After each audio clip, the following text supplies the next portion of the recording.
Sejam bem-vindos a mais um Acredite Se Quiser, e hoje uma edição especial do Arquivo Fenômeno. Nós vamos comemorar o aniversário de 59 anos de um caso muito famoso, o caso Loni Zamora, que ocorreu no Novo México em 1964. E o especialista no caso, que tem muita novidade, investigou a fundo, Jackson Camargo. Isso aí, bom dia, boa tarde, boa noite, PH, para todos os ouvintes também, onde quer que estejam.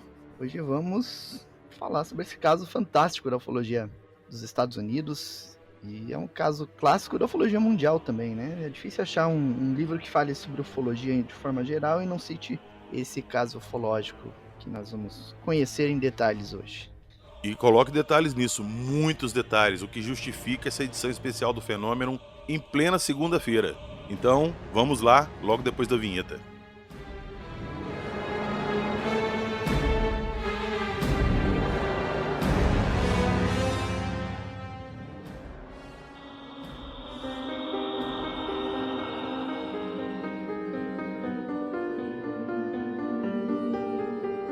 Avistamentos inexplicáveis, marcas de pouso, Blue Book, pegadinha estudantil, ceticismo exacerbado.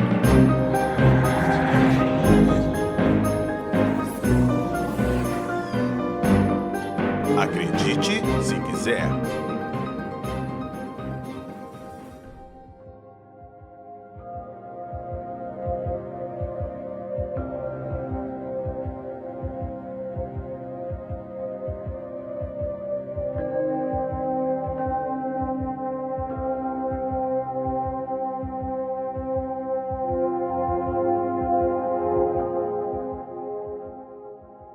Dia 24 de abril de 64.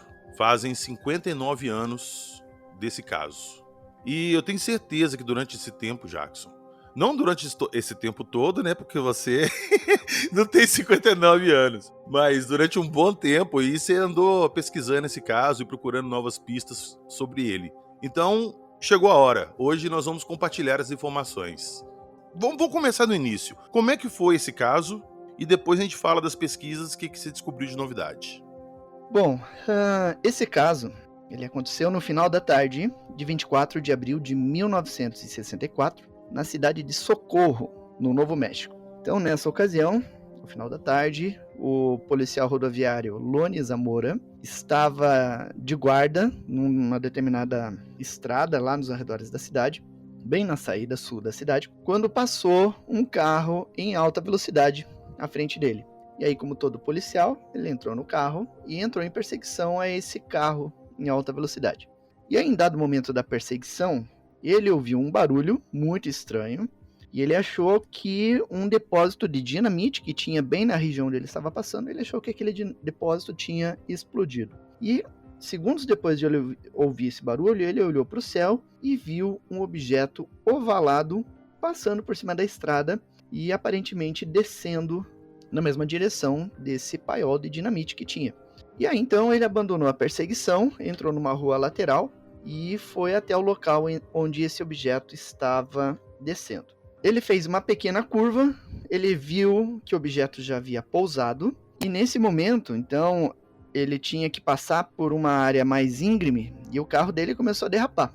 Ele tentou por 3 vezes vencer uma colina para chegar num ponto mais perto desse objeto. E aí até que ele conseguiu acelerar o carro e passar por esse ponto, chegando ali algumas dezenas de metros desse objeto. E aí, vendo aquela cena, ele acreditou que era um carro que havia se acidentado, um carro que tinha capotado. Então ele acreditou que ele estava vendo a parte de baixo do carro, né? E aí ele entrou em contato com a central, avisando, olha, estou aqui com um possível acidente de carro. E aí então ele avisou a central, entrou em contato lá com o atendente lá da central de polícia, o Nep Lopes, e fez o relato de que tinha um acidente pedindo, né, se alguém poderia mandar algum reforço lá para averiguar a situação.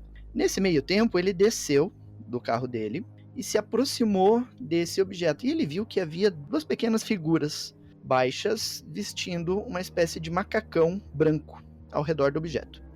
Isso foi muito rápido. Aqueles seres viram o policial se aproximando e aconteceu alguma coisa nesse objeto, um estrondo, alguma coisa assim, que assustou ele.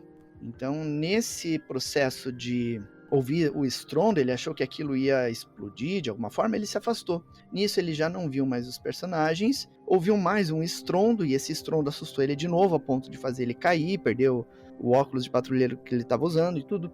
E aí ele pegou o óculos de novo, quando ele viu aquele objeto já estava a alguns metros de altura.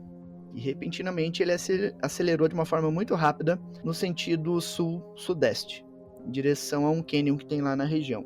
E aí depois, pelo cálculo de velocidade, ele chegou à conclusão, essa é uma informação nova que você não encontra nos sites de ufologia internacional, mas você encontra nos documentos do FBI, que eu estava analisando, que esse objeto estava se deslocando a aproximadamente 240 km por hora. Não é uma velocidade tão alta assim para um OVNI, né? Não é uma velocidade alta para um OVNI, mas vocês vão entender o porquê que eu estou ressaltando essa informação dos 240 km por hora.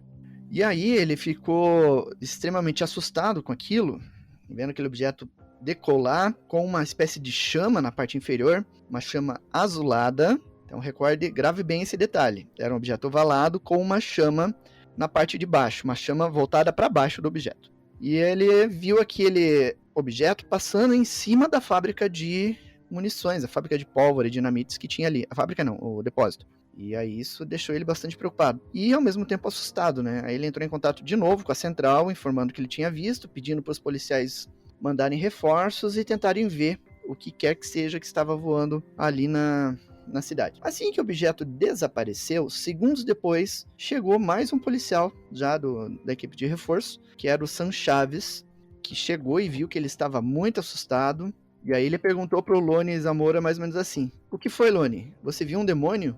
E aí o Zamora respondeu: "Talvez eu tenha mesmo." E aí ele descreveu o que tinha acontecido, e aí eles resolveram ir até o local onde esse objeto estava pousado. E aí então o Chaves e o Zamora fizeram uma busca na região para ver se tinha rastros, se tinha alguma marca, alguma coisa assim. Eles não encontraram qualquer marca de pneu, não encontraram pegadas, guarde bem esses detalhes, não tinha marca de pneu, não tinha marca de pegada de pessoas, mas havia alguns buracos no chão e havia uma área lá que estava queimada, estava meio calcinada, inclusive. Calcinada que você fala no sentido do solo, tipo ter cristalizado ali ou não? Isso, chegou a cristalizar a areia, virou vidro a areia. Eita. Foi algo bastante intenso. E havia plantas que estavam queimadas, estava tudo chamuscando ali, né? Tava fumegando ali o local onde esse objeto pousou. E aí, então, eles encontraram 4 marcas principais de um determinado tamanho e mais 4 marcas pequenas. Guarde também esse detalhezinho que vai ser interessante lá pro final. As marcas principais e outras marcas menores. E aí, então, eles fizeram algumas medições no material lá, na marca e tudo, coletaram algumas amostras para tentar descobrir o que era. E poucas horas depois, isso já era de conhecimento da imprensa. Os repórteres estavam divulgando nas rádios e nas emissoras de televisão local. E isso ganhou o país, né? Ficou conhecido em todos os Estados Unidos e a imprensa começou a mandar repórteres para a cidade. Então, a cidade que era bastante pacata, bastante calma, até sonolenta, de repente viram aquele mundaréu de repórter ali para averiguar a história. E aí o Zamora começou a dar entrevista atrás de entrevista para a imprensa, para os órgãos de imprensa.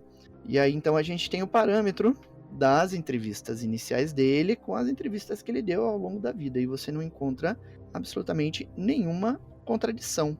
O relato é fiel em todos os depoimentos que ele deu. E os outros lá que participaram da história também, o Nep Lopes, o Sam Chaves, também deram o mesmo depoimento sem alterações. E isso chamou a atenção de ufólogos. Então, os ufólogos, além da imprensa, chegaram os ufólogos lá da APRO e da NICAP, que são grupos de estudo ufológico lá dos Estados Unidos, muito atuantes na época. E chegou também pesquisadores do Exército dos Estados Unidos e pesquisadores da Força Aérea dos Estados Unidos, Projeto Blue Book, que começaram a fazer investigação. Até o FBI mandou um agente lá para investigar a história. O Heineken, pessoalmente, foi investigar esse caso, não foi? Foi. Ele foi representando o Projeto Blue Book. E na época, o Heineken era bastante cético. Ele ainda não era o ufólogo que a gente conheceu depois. Ele era bastante cético e ele acreditava realmente que tudo poderia ser explicado. Até ali.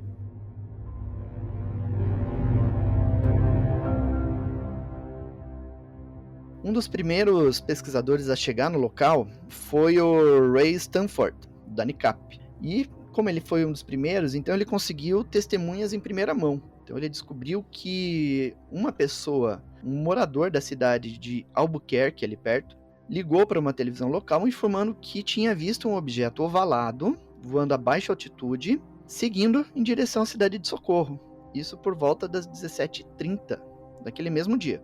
E depois esse ufólogo ele também descobriu que houve outras testemunhas que ouviram o barulho do objeto, aquele rugido, aqueles estouros que o objeto estava dando. Várias pessoas ali na região ouviram aquilo, mas não chegaram a ver o objeto, mas ouviram o som que ele produziu. E aí o Stanford ele também descobriu, lá nos registros da polícia, que 3 moradores da região ali de Socorro haviam feito relatórios à polícia sobre um objeto brilhante subindo em direção ao céu, já ao final da tarde, né? Então você vê que os relatos eles começam a se complementar nessa história, né? Sempre tem esse cruzamento, né? Alguém viu alguma coisa voando, o outro viu pousado, o outro viu alguma coisa no céu mais distante. Você vai unindo isso tudo, você acaba criando um cenário completo. Exato, exato. E aí, uma das primeiras entrevistas que o Zamora deu, ele foi para uma rádio local, a rádio KSRC, da cidade de Socorro, e ele foi entrevistado pelo jornalista Walter Schröd. E eu não vou transcrever aqui para vocês, porque é uma entrevista bastante longa, mas lá no Portal Fenômeno, na página do caso, você vai encontrar essa entrevista e uma outra entrevista que ele deu, todas traduzidas na íntegra para vocês observarem, né, como ele relatou a história dele. Agora, uma coisa interessante é que no dia 25 ele já estava em contato com os pesquisadores da Força Aérea e do Exército. Ele já estava falando com eles nesse dia. E aí, durante a entrevista a essa rádio, o repórter ele chegou a perguntar sobre uma estranha insígnia que estava estampada na fuselagem do objeto, um símbolo. E aí, quando o repórter perguntou isso pro policial, o Zamora, ele respondeu assim: "Não, senhor, eu não poderia dizer isso, porque eles não querem que eu diga nada sobre a insígnia." E eles, no caso, seriam os militares. Então, você repara que já no dia 25 já havia o início de um esforço do governo dos Estados Unidos em meio que explicar e abafar esse caso. Agora, por que não citar o símbolo? O símbolo faria alusão a alguma coisa dos Estados Unidos? Essa é a questão, né? Talvez o símbolo chamasse a atenção das pessoas para essa história. As pessoas ouvindo, tinha um símbolo nesse objeto, será que era uma escrita? Será que é um símbolo do planeta? Não sei o quê. Então, tentando acobertar e abafar esse caso, evitando falar sobre o símbolo, diminuiria um pouquinho a atenção da imprensa, né? Sobre essa história, né? A atenção da imprensa e da população em geral, né? Pelo menos é o que eu sinto nesse caso, né? O símbolo, você olha assim pro símbolo, você não vê uma alusão com nada direto assim. Ele é basicamente o quê? É uma meia cúpula, com um traço embaixo um pouco separado, um traço no meio e 2 em ângulos assim, parecendo asa, parecendo alguém de frente com os braços abertos. Uma seta. É como se fosse uma seta dentro de uma casinha de índio, Isso. digamos. Exato, isso mesmo. Só que você sabia que esse não é o símbolo original? Isso é uma coisa que eu descobri esses dias, investigando o caso. O símbolo, ele é diferente. O Zamora, ele pintou o símbolo de uma forma diferente, mas os investigadores lá do Exército e da Força Aérea pediram para ele fazer umas pequenas mudanças no símbolo. E ele aceitou, né? Na época, e acabou ficando desse jeito aí, o símbolo. Peraí, rapidinho, Jackson, peraí. Os oficiais estão lá pegando o depoimento oficial dele, querem colher a verdade dele do que ocorreu. Ele desenha o que ele viu e eles falam assim: não pode falar isso, não, muda. Eles pedindo para ele mudar. Cara, quando eu falo que o Blue Book nunca teve intenção de descobrir nada, ninguém acredita, mas enfim, vai lá, continua. Então, é uma questão interessante, né? Por que eles fizeram essa solicitação para mudar um pouquinho o símbolo desse objeto, né? Que estava estampado ali. Talvez eles estivessem querendo esconder o símbolo verdadeiro de alguma forma, né? Eu pensei nisso, que de repente o símbolo podia ser um símbolo já conhecido deles e que representava alguma coisa que eles não queriam divulgar, e eles falaram: não divulga isso. Eu só achei estranho mudar o depoimento oficial. Eles podiam pegar isso de forma correta, mas na hora de divulgar de forma errada. Mas será que o negócio era tão pesado que eles não quiseram correr nem o risco, nem de documento oficial ter o desenho real? Pois é. No documento oficial que eles redigiram, existe o símbolo verdadeiro, digamos assim. Tem os desenhos que o Zamora fez. Inclusive, esses desenhos você pode encontrar lá no artigo do caso, lá no Portal Fenômeno. Tem os desenhos iniciais que ele fez, você vai ver que tem grandes diferenças entre um símbolo e outro.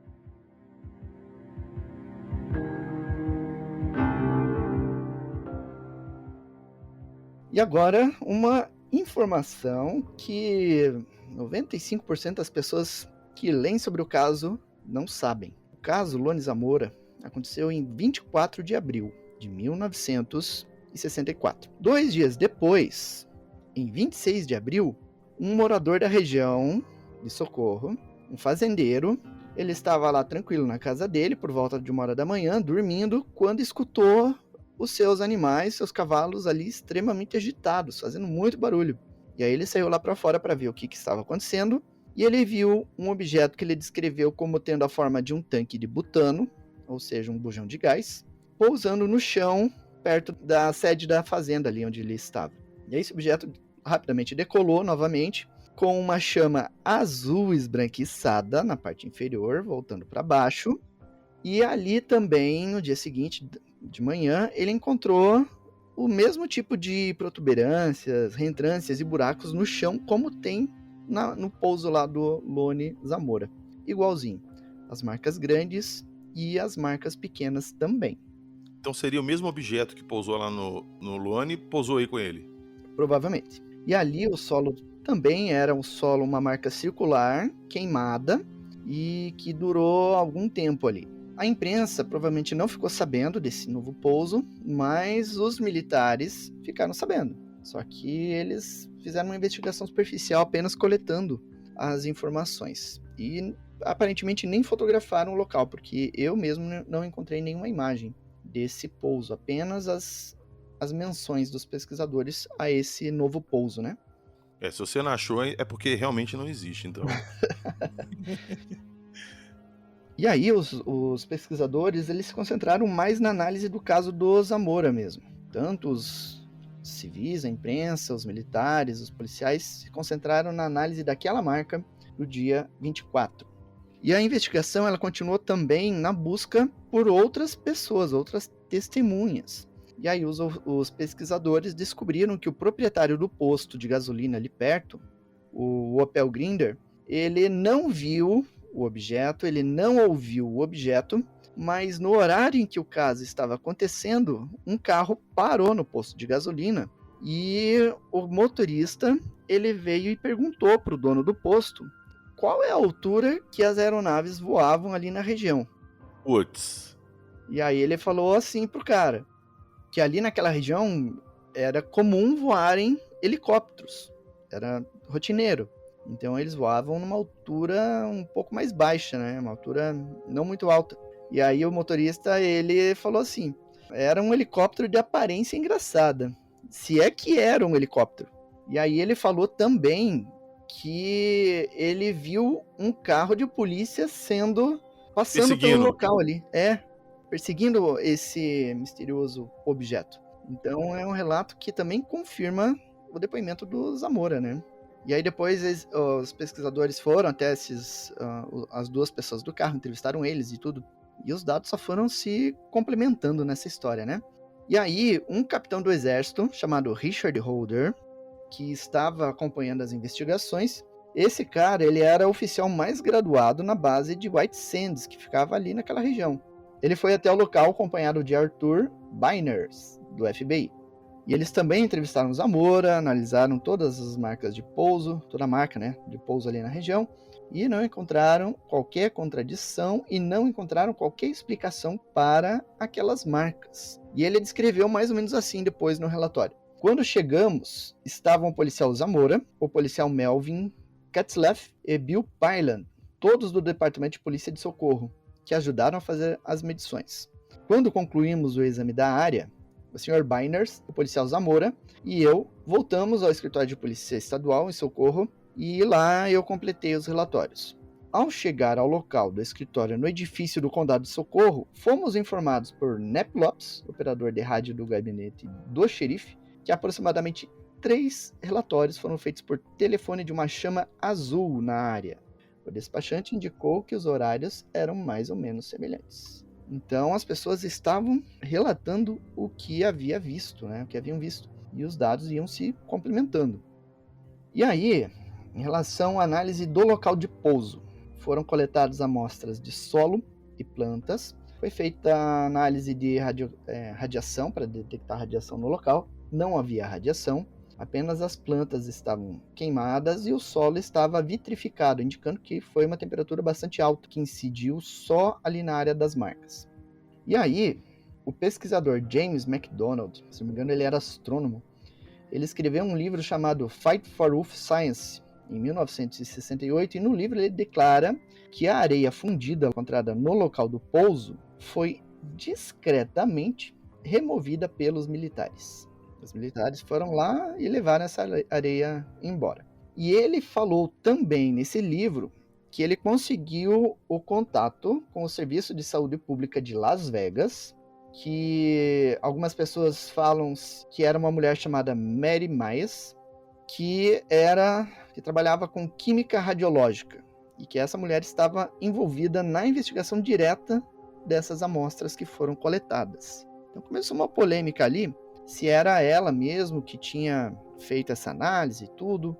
E aí depois se confirmou que era ela mesmo, né, que fez essa análise e tudo. E aí, durante o trabalho da Mary Mays, ela fez análise nesse material coletado e ela descobriu que a maioria das amostras estranhas que ela tinha em mãos era originado em seiva solidificada e queimada. Mas havia também alguns compostos orgânicos que ela não conseguiu identificar. Não sabe qual era a origem. Aí ela complementa também que logo depois que ela terminou o seu trabalho, o pessoal da Força Aérea dos Estados Unidos chegou, pegou todas as anotações dela, todos os materiais e falou para ela mais ou menos assim: ok, o trabalho está encerrado, não fale mais sobre isso. Recomendando que ela não falasse sobre o caso, né? E aí, os relatórios de análise que ela fez e que foram apreendidos pelos militares permanecem em sigilo até hoje. Pois é, olha só, quantos casos a gente falou recente agora nas últimas semanas que teve coleta de amostras do solo, de local do pouso, foi feita a análise e nunca apareceu, nunca foi divulgado?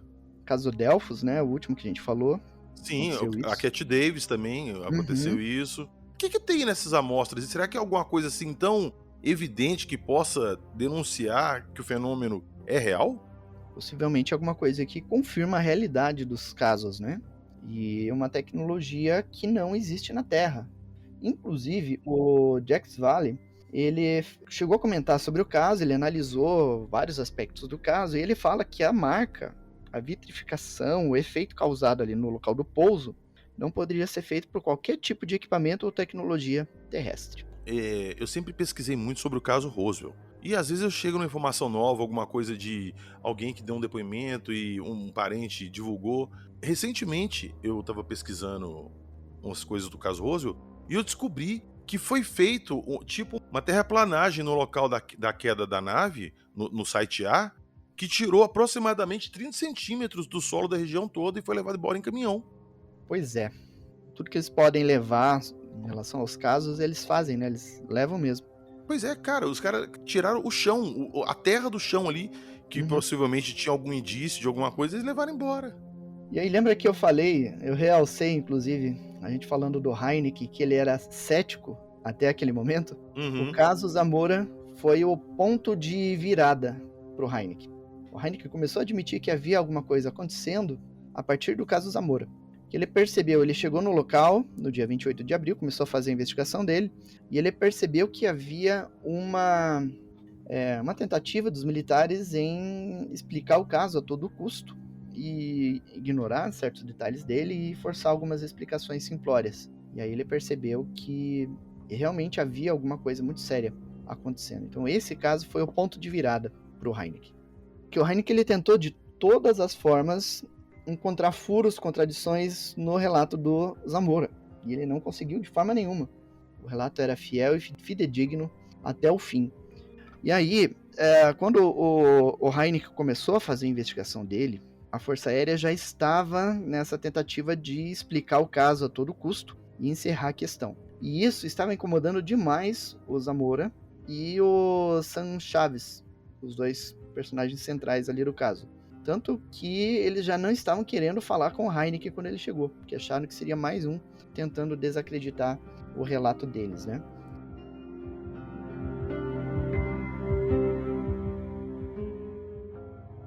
Existe um relatório do FBI, datado de 8 de maio de 1964, que fala do Zamora, e ele descreve da seguinte forma, que ele é considerado um oficial sóbrio, trabalhador e consciencioso, e não dado a fantasias. E o relatório também fala sobre a folhagem queimada, sobre as marcas, os buracos e tudo que tinha no local de pouso, né? O documento é bem detalhado sobre isso. Tem um outro documento também que revela que 2 anos depois do caso, o major da Força Aérea dos Estados Unidos, o Hector Quintanilha, que era chefe do projeto Blue Book, ele fez uma pequena confidência para o pessoal da CIA. Ele escreveu um relatório falando que o caso Socorro, na época, era intrigante e que naquela ocasião que ele estava escrevendo a carta, continuava intrigante. Ele não tinha explicações para o caso, né? Mas publicamente ele falava que, né, ele arranjava alguma explicação para o incidente. Essa dualidade aparece bastante nos documentos, né? Quando é um documento público, eles minimizam a ocorrência, e quando é um documento interno, secreto, eles falam que o caso é intrigante, que algo realmente pousou ali e tudo, e que as tentativas de explicar o caso a partir de tecnologia secreta, por exemplo, não vingaram, né? Não encontraram provas nesse sentido. Se fosse um projeto secreto em teste em 64, a gente está em, sei lá, agora, 2023. Esse projeto não teria já sido divulgado nem nada? Estaria secreto até hoje? Bem pouco provável, né? E essa situação de descrédito que colocaram o policial, isso impactou na vida dele, porque ele foi muito ridicularizado pela imprensa, pelo pessoal da cidade, tudo.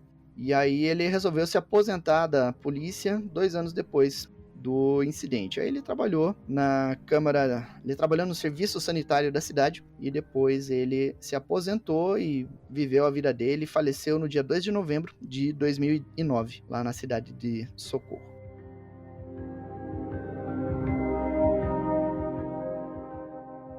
Eu pesquisando casos para pauta e tudo, eu acho que foi até assim que a gente chegou nessa gravação de hoje. Eu comentei com você do caso Zamora, que eu tinha visto uma matéria de uma pessoa que falou que o caso era falso. E eu fui te perguntar, porque eu sempre achei o caso interessante. Você falou, PH, esse caso não é falso, e quando estiver perto do aniversário do caso, nós vamos soltar um episódio falando das novas provas que eu descobri, dos novos eventos que vieram à tona, e eu vou provar por A mais B que o caso não é falso.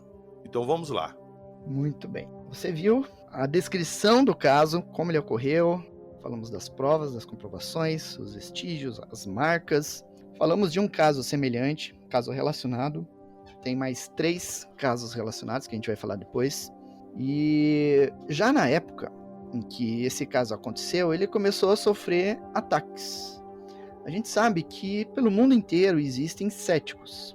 E céticos adoram entrar na divulgação de casos e começar a combater, né? Então, quando a gente tem um caso como o caso Zamora, que ganha imprensa e com alto grau de estranheza, os céticos ficam tendo faniquito. Eles querem aparecer também na mídia e vão lá para detonar o caso. Tem um cético dos Estados Unidos chamado Stuart Campbell. Ele tentou explicar o caso da seguinte forma. Ele disse que o que Zamora viu foi uma miragem da estrela Canopus. Como é que é? Essa aí é nova. Canopus é uma estrela que a gente vê aqui no hemisfério sul. Não é muito fácil de ver no hemisfério norte. Lá no hemisfério norte ela fica mais no horizonte.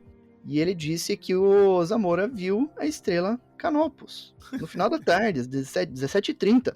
Eu abri o Stellarium, só para desencargo de consciência, e havia sol ainda no momento do contato. O sol estava se pondo, então sem chance de alguém observar Canopus, ainda mais no deserto, porque em qualquer lugar do planeta, na verdade, você até pode fazer o seguinte teste. Se você olhar uma estrela à meia-noite, numa região mais afastada, sem muita luminosidade, você vai ver que as estrelas que estão mais altas no céu são muito mais brilhantes do que aquelas que estão no horizonte. Porque no horizonte você tem camadas de poeira camadas de umidade, você tem nuvem, você tem poluição. Isso tudo, ele cria um efeito de dispersão da luz dos objetos celestes, estrelas, Sol, Lua.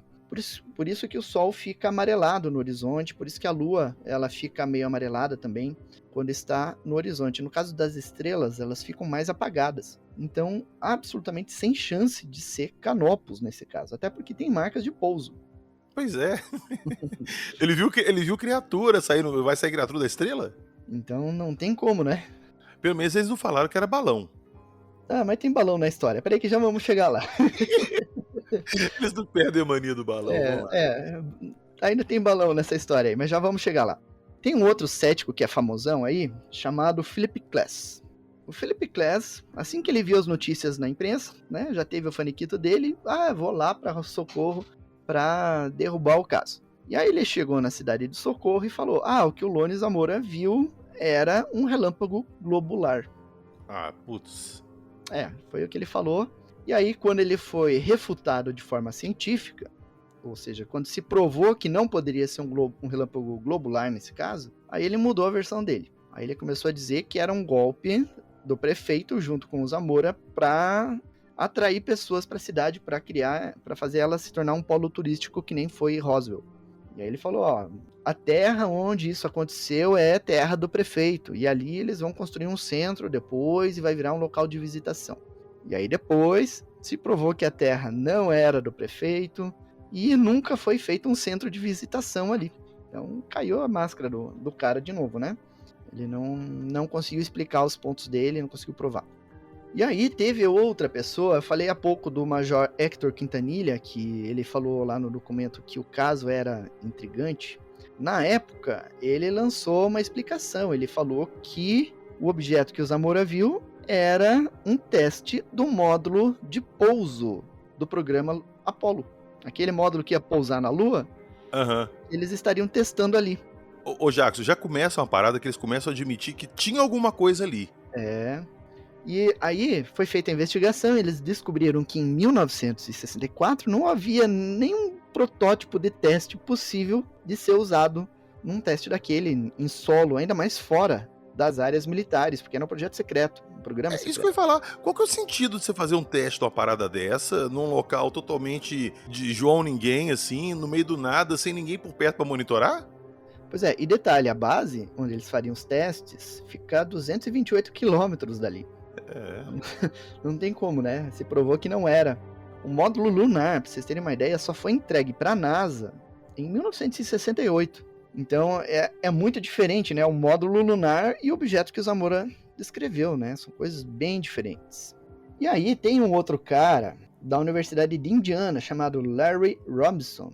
E ele sugeriu que o Zamora viu um balão de ar quente tripulado. Aí pronto. Chegamos no balão. Sabe aquele balão que tem o cestinho das pessoas em barco ali? Segundo ele, o que o Zamora viu era aquilo. Só que, lembra que eu falei pra vocês? Preste atenção, 240 km por hora. Como é que o balão voa 240 km por hora? O balão, ele voa à mercê do vento. Uma velocidade de 240 km por hora é a velocidade de vento de um furacão. Que balão que vai voar numa velocidade dessa? E outra, o balão, ele tem uma chama amarelada voltada para cima, para dentro do balão para esquentar o ar para que ele suba. E o Zamora, ele viu uma chama azulada voltada para baixo. Então não tem como, né? Não faz sentido. E outra, como é que você confunde uma parada que parece, sei lá, vamos deixar mais simples, um tic-tac, mais compridinho, com um balão de ar quente? Cara, é muito diferente. Muito diferente. Então não tem como, né? Não tem. E aí tem um detalhe. A direção que o Zamora viu o objeto se afastando, o objeto decolou e seguiu sentido sul. E o vento estava soprando sentido leste. Então não estava voando à mercê do vento, né? Exato, já era a teoria do balão. Já era. É o modo padrão deles, né? Eles sempre tentam enfiar o balão em todo caso ufológico. Colou. Não colou, a gente fala que é outra coisa. Aí tem um tal de James Moseley, que é outro cetiquinho dos Estados Unidos, e ele colocou a hipótese de que o que o Zamora viu foi uma sonda chamada Lunar Surveyor, que já estava em testes finais lá pro programa espacial para ir para a Lua, pousar e medir os os graus de resistência da Lua lá para o pouso tripulado, ele falou que o que o Zamora viu era esse objeto. Esse objeto teria sido transportado por um helicóptero a partir da base aérea e teria pousado ali preso ao helicóptero, né? E o Zamora teria visto aquilo e confundido. Mas, pô, e aí o Zamora não vai ver o helicóptero? Pois é. Se você ver a sonda é um troço meio triangular com 2 placas na parte superior. Muito diferente do que o Zamora descreveu, daquele objeto ovalado. É completamente diferente. Então, e ninguém viu o helicóptero. Aí o Moseley, para sustentar a explicação dele, ele apresenta um documento onde tem o voo de um helicóptero fazendo esse tipo de transporte. Um helicóptero Bell, um helicóptero pequenininho. E esse voo ocorreu no dia 20 de abril de 64. 4 dias antes do caso Zamora acontecer. Então não tem como ser um caso desse, né? Até porque a base ficava a 228 quilômetros de distância dali, né? Eles não iam fazer um teste desse ali naquela região.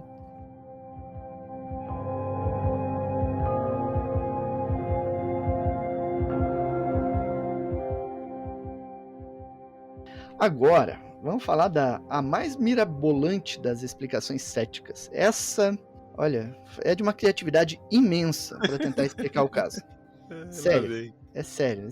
Essa explicação, cara, na época do caso, o astrônomo Donald Menzel, ele falou que o que o Zamora viu é fruto de uma pegadinha de alunos da New Mexico Tech, que era uma faculdade de ensino superior lá da região. Então seriam alunos que teriam feito a pegadinha pro Lone Zamora. E aí, quando surgiu essa explicação, várias pessoas abraçaram ela. Cara. O reitor da New Mexico Tech, ele apoiou essa explicação e na época ele descreveu assim. Ele falou para a imprensa: era uma vela em um balão, algo nada sofisticado. Veja que no início ele falou que era um balão. Esse reitor da universidade lá, da faculdade, que se chama Stirling Colgate. A primeira explicação dele é que era um balão. Aí um outro cético, um tal de Robert Schiffer, ele declarou da seguinte forma. Olha a prepotência desse povo cético, né? Ele falou assim: a suposição de que o incidente foi uma farsa estudantil, em vez de perpetrada por líderes da cidade em busca de publicidade, muda Zamora, de um participante ativo, para uma vítima de farsa, o que francamente parece mais plausível. Com certeza que é plausível. É, né? Com certeza. E aí o Heineck, ele já estava na cidade naquela época fazendo as investigações, aí ele conversava com os moradores sobre essa possibilidade de ser uma pegadinha dos alunos, e todo mundo que ele entrevistava lá na cidade falava que isso era um absurdo, é uma ideia absurda, uma explicação absurda, porque eles conhecem o Zamora, conhecem os estudantes, conhecem a região, isso não se sustenta de forma nenhuma, segundo os moradores da região. Embora seja realmente uma explicação absurda, ela começou a ganhar um pouco mais de força. Em 1968, o reitor lá da faculdade, o Stirling Colgate, ele se correspondia com o químico Linus Pauling, famosão. E aí o Pauling, ele era interessado em casos ufológicos e ele mandou uma carta para o Colgate. E no rodapé ele perguntou sobre o caso de Socorro, o que ele tinha para falar sobre isso. E aí o Colgate respondeu a carta de forma datilografada, mas no rodapé atrás ele escreveu à mão falando isso. Tem uma boa indicação do aluno que planejou a farsa. O aluno foi embora. Saúde, Stirling. Essa foi a resposta dele. Esse reitor da New Mexico Tech, ele é astrofísico. Ele trabalhava no Laboratório Nacional de Los Alamos, lá onde foi desenvolvida a bomba atômica. E ele tem várias especializações, ele trabalha em conceitos avançados e projetos secretos do governo americano e tudo. Então, a palavra dele foi bastante ouvida pelos céticos, né? Tem um outro funcionário dessa escola que se chama Frank Etzkorn. Ele era professor de psicologia, começou a dar aula ali nessa escola, na New Mexico Tech, na década de 70, na metade da década de 70, e foi até o início da década de 90. E esse cara, ele inventou o adesivo de nicotina e tudo, né? Então ele também é famosão. E ele tinha interesse sobre esse caso, e ele deu uma entrevista para um pesquisador falando sobre esse caso. uma entrevista por telefone. Veja, nem foi pessoalmente, ele deu uma entrevista por telefone para esse cara que está divulgando essa história de que o caso é uma pegadinha, né, de faculdade. E aí, esse Frank Etzkorn, ele descreve da seguinte forma: como um projeto, um ex-aluno meu examinou o caso em meados dos anos 80. Usando anuários e networking, ele começou a ligar para ex-alunos que estavam na Tech em 1964. De alguma forma, ele localizou um dos ex-alunos que supostamente estava envolvido. Ele não faria expandir a farsa ou usar o nome dele, mas ele descobriu que era uma farsa. Minha memória de sua investigação é irregular. Foi há 25 anos, mas eu me lembro que ele também descobriu, através de registros, que, coincidentemente, um dispositivo de retroprojeção foi roubado do campus no dia do avistamento do OVNI. Então ele linkou ali o roubo de um equipamento, que não teria utilidade numa farsa dessa, se fosse uma farsa, e citou esse ex-aluno que teria feito a investigação conversando com outros alunos sobre o caso, que teriam dito que era uma farsa. Então, para resumir a história, para resumir a versão que eles estão defendendo, os estudantes teriam escolhido o Zamora, porque o Zamora ele tinha sido inspetor ali na New Mexico Tech, e era detestado pelos alunos, porque ele era muito rígido e inflexível. Então, os alunos detestavam ele. Então, pegaram ele para Cristo. Um aluno passaria em alta velocidade na estrada para atrair a atenção dele e fazer ele perseguir o carro. E essa perseguição iria conduzir ele até o local ali onde aconteceria o aparecimento do OVNI. E aí, quando eles estavam passando, soltaram lá uns fogos de artifício, uns efeitos pirotécnicos, e soltaram um balão de hélio para chamar a atenção do Zamora. E aí ele viu aquele balão descendo, foi até o local, e aí nesse local haveria um balão, também ali, preso ao chão, com 2 estudantes, os menores estudantes do colégio, vestindo jalecos. E aí, com a chegada do Zamora, eles iriam amarrar esse balão numa caminhonete, essa caminhonete ia sair simulando a decolagem do objeto. Caramba, que pegadinha, mas... essa seria a pegadinha. Ai, velho. E tinha anão na escola, lá nessa faculdade? Tinha o quê? Anão? Tinha anão? É. Não tinha pessoa É normal, porque... né? Não, porque falaram que o Zamora falou que os seres que saíram da nave tinham 1,2 m de altura. Eram seres baixinhos. Então aí você já encontra o primeiro furo, né? Eles pegaram os anãozinhos da faculdade. De novo, um casal de anões. Olha aí, ó. De novo, casal de anões. Aí você já vê o primeiro furo nessa explicação fajuta que estão forçando até hoje. Você vê muita gente falando sobre isso. Sobre essa explicação, tentando forçar essa explicação, né?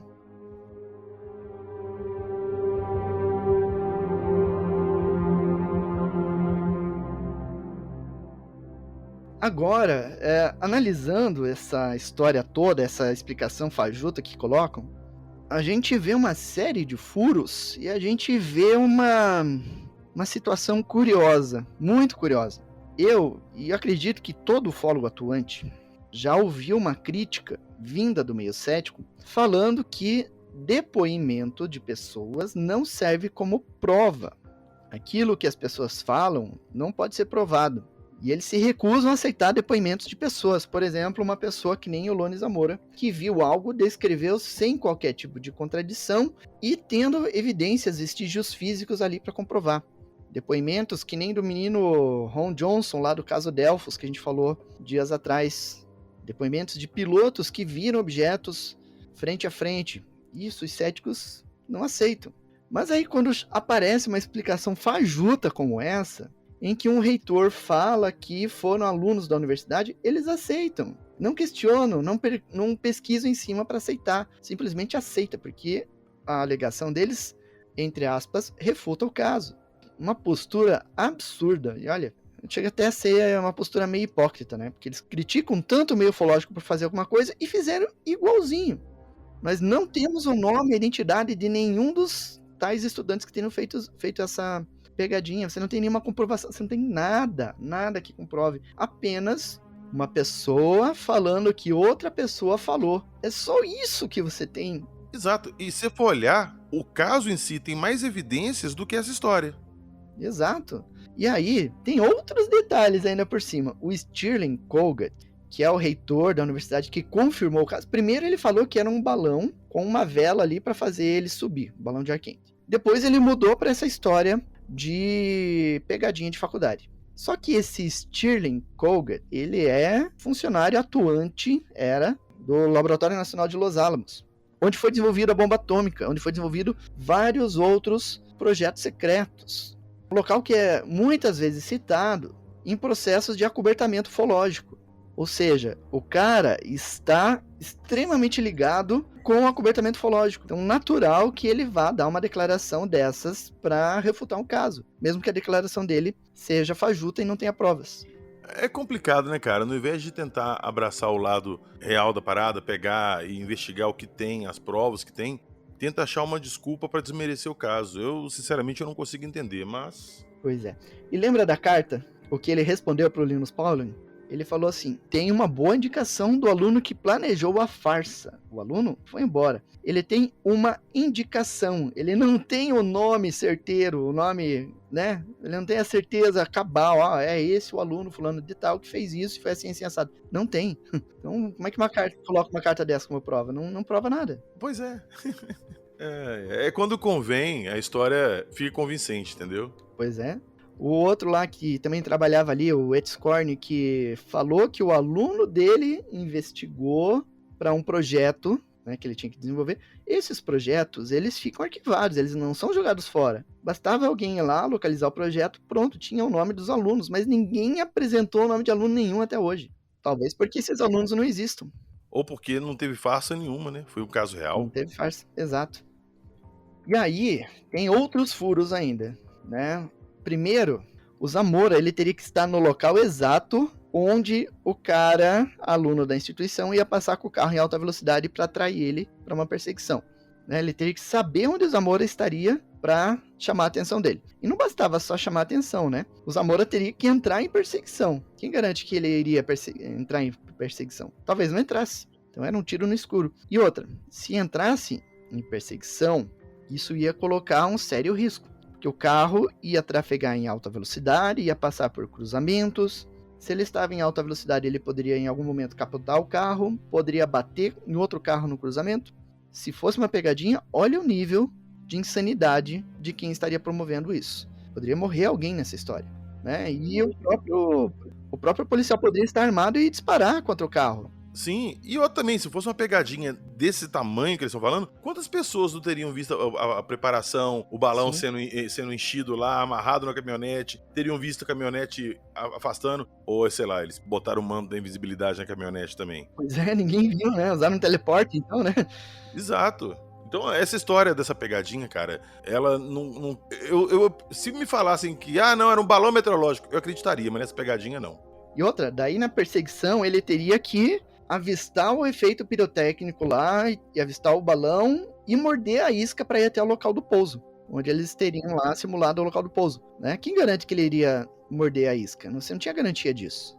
E outra, segundo essa versão, os alunos estavam vestindo jalecos, e segundo o Lone Zamora, as criaturas que ele viu estavam vestindo macacões. É uma diferença no traje. E o Zamora estava apenas a 25 metros de distância do objeto e dos seres. 25 metros, não há como errar numa situação dessa. E aí tem uma outra coisa. Se ele estava a 25 metros, como é que ele não viu uma caminhonete? Sim, exato, é isso que eu tô falando. A caminhonete estava invisível para todo mundo, porque como que você não vê o barulho de uma caminhonete? Como é que você não vai saber? Ainda mais naquela época, 64. E outra, uma caminhonete trafegando no deserto, fora de uma estrada, por exemplo, levanta poeira, muita poeira. Estou falando, como que ninguém mais viu os preparativos, viu o depois, a caminhonete se afastando, viu eles descendo. Cara, não tem. A análise do Zamora e do San Chaves, e depois das outras pessoas no local ali, não acharam pegadas de pessoas, não acharam vestígios de carro trafegando ali perto da marca, não acharam nada. Isso, você falou no início do episódio, pra prestar atenção nesses detalhes, que não tinha marca de pneu, de pegada, nada. E outro objeto, pelo cálculo de distanciamento, estava a 240 km por hora. Será que uma caminhonete chegaria a essa velocidade fora da estrada, no meio do deserto, cheio de planta ali, cheio daqueles arbustinhos? Com certeza, com certeza. Nem as de hoje chega, vai dizer de 64. Pois é, e o Zamora, ele relata que o objeto passou por cima do paiol de pólvora. E outra também, o motorista lá que parou no posto lá relatou que viu o negócio também voando. Sim, tem isso também. Então são vários detalhezinhos que vão se encaixando, que vão se conectando ali e transformando esse caso em algo muito mais sólido. E aí eu falei para vocês que teve 3 casos que se relacionam, mais 3 casos, né? A gente falou do outro pouso ali no dia 26, mas no mesmo dia do caso do Lone Zamora, no dia 24 de abril, ocorreu um pouso na zona leste, na costa leste dos Estados Unidos, e que a descrição é basicamente a mesma, um objeto ovalado com uma chama na parte inferior, uma chama azulada. E esse caso aconteceu de manhã. O do Zamora aconteceu à noite.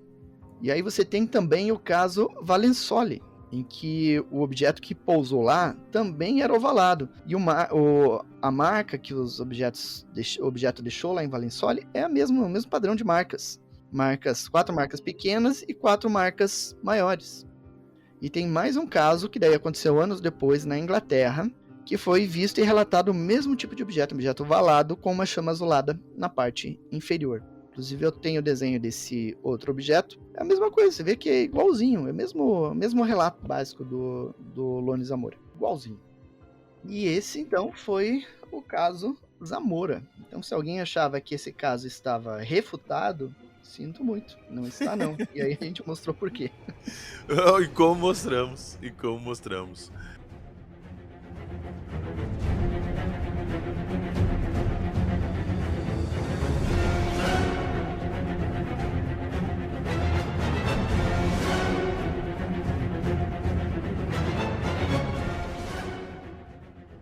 Aniversário de 59 anos do caso, e o Jackson, como sempre, surpreendendo a todo momento, trazendo coisas novas. Acabamos de mostrar que esse caso, ele pode ser alguma outra coisa além de um evento ufológico? Pode, mas que nós provamos hoje que não era nada disso que foi falado ultimamente, nós provamos, por A mais B. Agora, o que o Lone viu e o que aconteceu, fica esse mistério. Eu acredito muito sim, como a gente já falou de outras correlações aí, de um caso ufológico, né, Jackson? Porque tem casos iguais da mesma época ali.